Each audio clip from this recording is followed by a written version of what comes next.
Hi, Bhuvshakti. Hey, hi Melinda. How are you? I'm good, thank you. How are you? Yeah, welcome to the Global Virtual Summit 2025, Bhuva. Thank you. Yeah. Before going to our session, I would like to I would like to introduce you to our audience.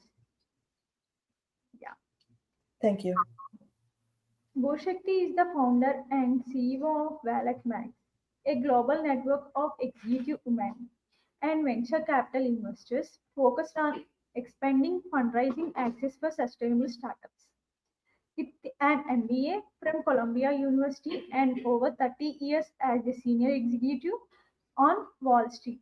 She has led major digital transformation initiatives in finance.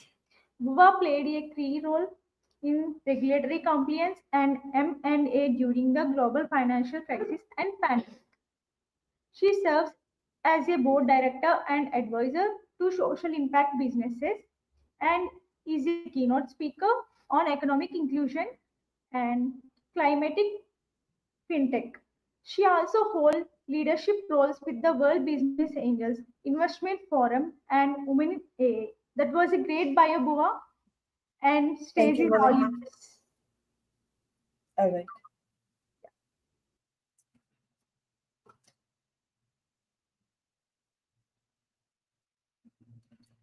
Hi everyone. Thanks for joining me. Today I want to share one of the hardest things we have to do as business owners, but the truth is that we do it every day in our personal lives too. I'm Bhuva Shakti. I had a 3-decade career as an executive on Wall Street, and I left that to coach people to raise hundreds of millions of dollars in startup capital and to negotiate their worth as business owners, corporate leaders, and as individuals. Early in my career, I missed an opportunity, a really important one.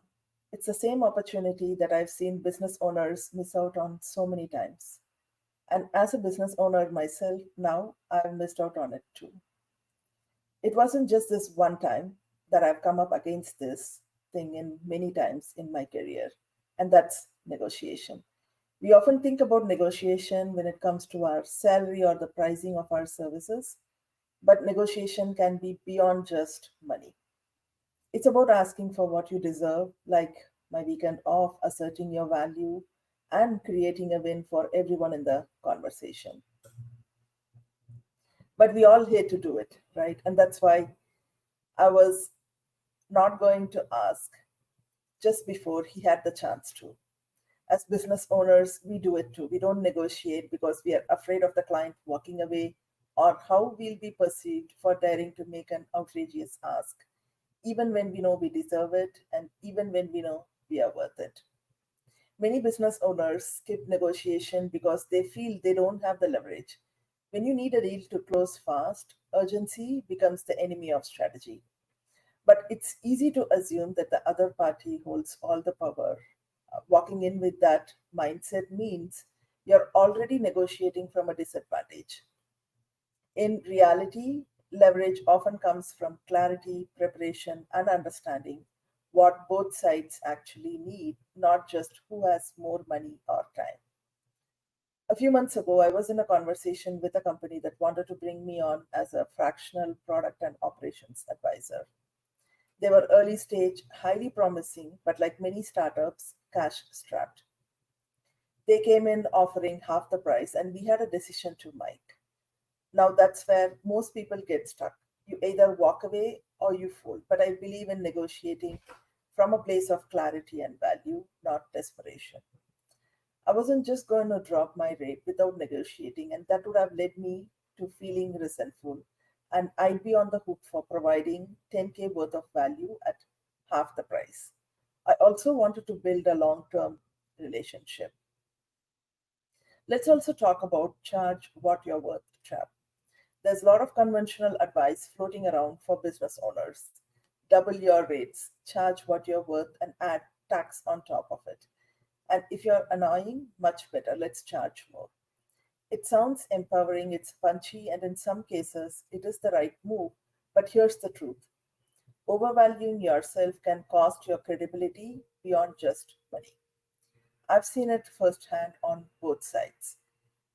when we throw out lines like we are the next best competition, we don't have anyone else doing something like this, when we lack traction, clarity, or market fit, it's a red flag, not just for investors, but for customers too. You absolutely should charge what you're worth, and it has to be in line with the value you provide and what the market will actually accept. Otherwise, you'll price yourself out even before you get any traction. This isn't about playing small, it's about playing smart. Build your reputation, build word of mouth credibility, deliver real results, and then get to know the market, have them trust you, then raise your rates from a place of substance and success stories. That's how you create staying power. Before you walk into any negotiation, you need to be grounded in your non negotiables. These are boundaries that you will not cross, no matter how tempting the deal may seem. Knowing this in advance protects your value, your time, and your integrity. You walk in with three clear scenarios. This is your decision map. First, the best case scenario, the win win. What does success look like for both parties? What outcome would feel fair, profitable, and sustainable for everyone involved? The second scenario in your decision map will be middle ground. You're flexible, they are not. What are you willing to accept if full alignment isn't possible? What concessions can you make without compromising your core value? And just as importantly, what are you willing to walk away with and walk away from?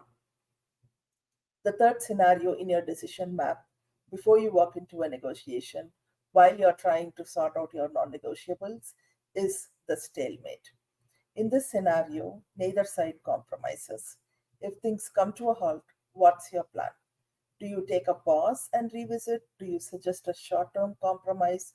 Or do you exit gracefully? Always have an exit strategy that doesn't burn bridges. Once you've mapped your scenarios in the decision map, it's time to start negotiating. Let me introduce my three-step framework. Number one is ask, number two, anchor, number three, align. Let's dive into step one. Ask for what you want clearly and confidently. For instance, if you're a coach, clearly define your packages and prices and have quantitative data to back it up, along with qualitative outcomes. I say upfront, I have 3 decades of industry experience. I have coached thousands of business leaders, and I've been able to raise over $100 million in startup capital. Be ready to back up your claims with a few case studies, even if you keep your past clients anonymous. Don't wait for the potential new client to assume your results. Now, step two in the framework is called anchor. Set the tone early, frame the value you bring and the range you are working within. I gave you an anchor earlier. I said my daily rate standard in the industry to take a startup successfully through Series A funding is 10K. That gives you an idea of the range I work within. I also know what my non negotiables are going in. So, we spoke about it earlier in our decision map, the first win win, the middle ground, and the stalemate scenario. In the example of a scenario where I want to go into a negotiation with a new prospect and they say they can't spend more than 1K a day, that would have been a non negotiable. And also, you have to understand what's the industry standard.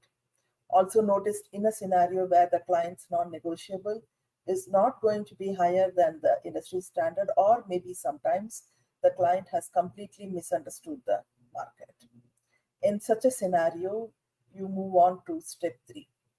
Step three is also known as aligning. Find the point of mutual gain. If alignment is not possible, either go back to the drawing board and revisit your decision map. If you really want to have a relationship with this client, or be ready to walk away and exit gracefully.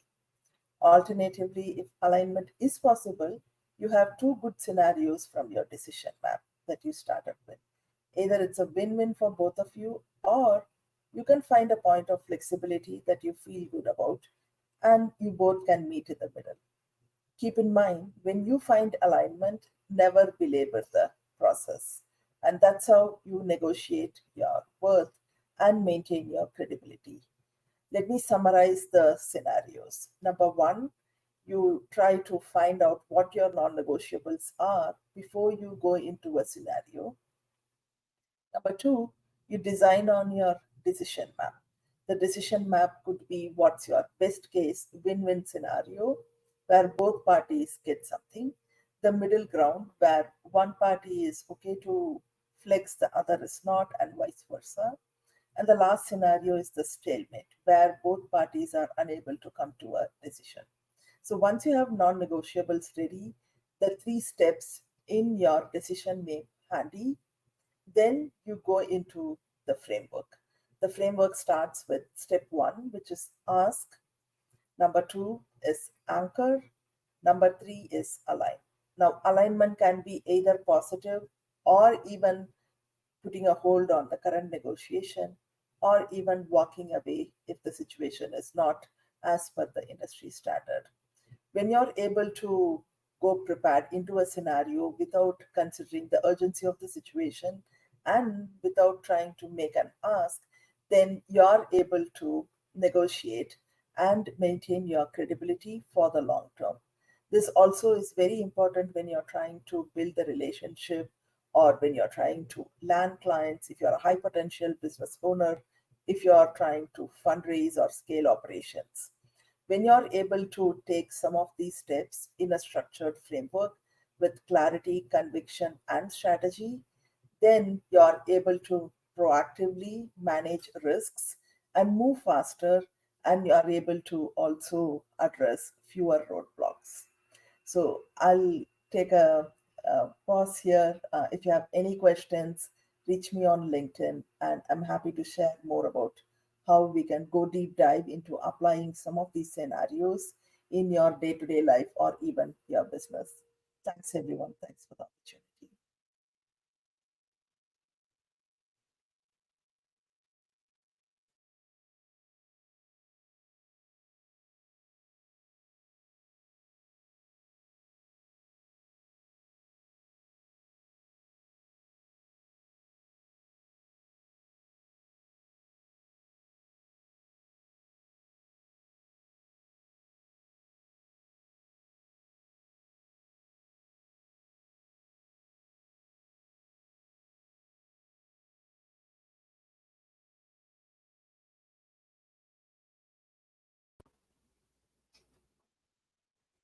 Yeah, Bhuva. Hey, thanks, Melinda. Thanks for the opportunity. Yeah, that was a fantastic talk. Yeah. Thank you. Yeah, we have a few questions from our audience. I would like to ask one of them. Yeah, please go ahead. Yeah. Um, what are the common tech mistakes business owners make? Yeah, so the common mistakes many business owners make is trying to assume what the client will potentially say without considering what could be a middle ground. And also, number two, the common mistake is assuming that the client knows what the industry standard is when you potentially have to explain what the industry standard is to your client in case they misunderstand. Yeah. Thank you for your valuable answer, Bhuva. Thank you, Melinda. Yeah. Please stay on the backstage and join the next session. Okay, thank you. Yeah. Bye bye. Bye.